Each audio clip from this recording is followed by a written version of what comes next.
In the year 2000, it seemed like almost the entire world was anxiously awaiting Sony's latest console, the PlayStation 2. Hundreds lined up outside stores on launch day to ensure they wouldn't go home empty-handed. There were even rumors that then Iraqi dictator Saddam Hussein planned to buy thousands of the consoles to repurpose for military weapons. Most importantly, the PS2 made its mark in history through its diverse library of over 1,800 games. The PlayStation 2 is celebrating its 20th birthday, and what better way to celebrate than to take a look at 5 of the best games that came out for the system.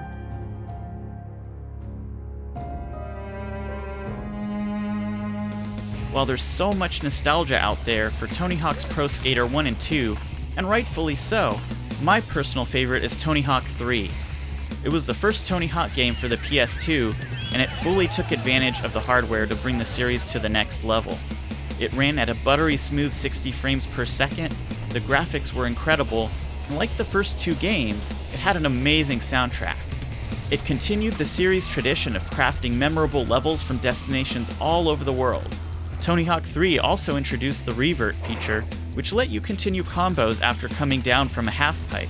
One of my favorite things about this game is that it had online play all the way back in 2001. It was one of the first games on the PS2 to let you play online. This was before the PS2 network adapter had been released, but you could hop online using a USB Ethernet adapter meant for computers. GoldenEye and Perfect Dark were 2 of my favorite games from the 90s, and in the meantime, a bunch of developers who had worked on these 2 games had left the company and started their own studio. The first game they worked on was TimeSplitters. TimeSplitters was designed to feel a lot like GoldenEye and Perfect Dark, but the first game was lacking in content, didn't have much of a story, and fell short of the hype of the earlier games. Just 2 years later, Free Radical released TimeSplitters 2, which addressed all of the shortcomings of the first entry and felt like an unofficial sequel to the N64 games. It had over 100 characters to choose from, a story that had a sense of humor, and 16 multiplayer maps. However, the thing that kept me coming back day after day was the map creator. This game did the unthinkable and let you create and save your own levels to the memory card. I thought I'd never have to play another game for the rest of my life. I probably spent more time making maps than I did actually playing them. My favorite thing to do was recreating maps from other games, like the facility from GoldenEye. We've seen a few similar features in modern games like Snap Map in Doom 2016 and the map editor in Far Cry 5, and I'd love to see more of that. While the first 2 Twisted Metal games on the PS1 were classics, Sony had swapped out the developers for the 3rd and 4th titles, which were released to poor reviews. With the franchise on the decline, original developer Incognito was invited back for Twisted Metal's first outing on the PS2. Twisted Metal Black came out in the first year of the console, and it brought the series back to its glory days. Personally, it was the first game on the PS2 that got me hooked. Everything from the environments, models, and lighting all came together to create a gorgeous showcase of what the PS2 could do. The controls were great for the time, the sound effects and music were satisfying, and some of the levels were gigantic and gave you a ton of room for exploration. It also dealt with some really dark themes, and some of the cutscenes are brutal. It was a huge step up in every way from the Twisted Metal games on the PS1.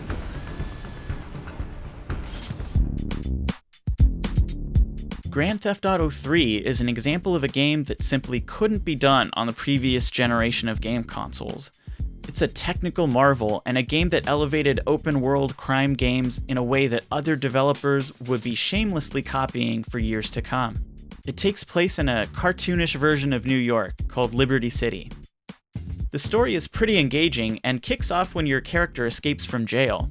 You're then tasked with trying to make a name for yourself by committing low-level street crime and eventually getting in with the mafia. It gave players over 3 square miles of city streets to explore.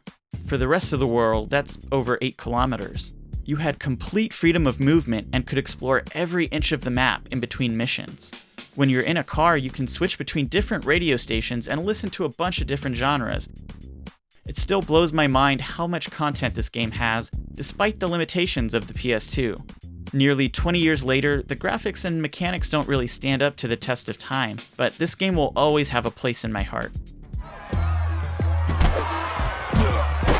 Released back in 2000 on the Nintendo 64, WWF No Mercy is not only my favorite wrestling game of all time, It's one of my favorite games in general. Def Jam Vendetta is made by the same developers and is kind of like a sequel to No Mercy without the WWE characters. Unlike many of the games that tried to cash in on the hip-hop culture of the early 2000s, this game is actually great. It's a wrestling game that features Def Jam artists with a bunch of fictional characters mixed in.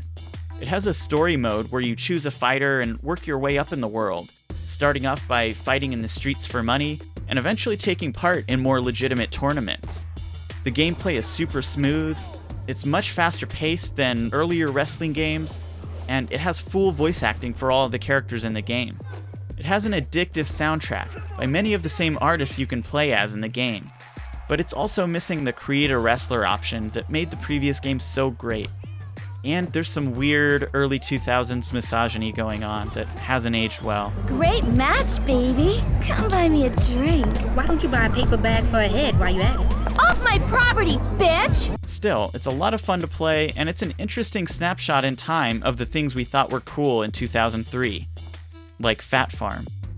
These aren't the only games I enjoyed, these are just 5 of the amazing titles in the PS2 library. I'm always looking for recommendations, and I'd love to hear what you think. Thank you for watching, and I'll catch you next time.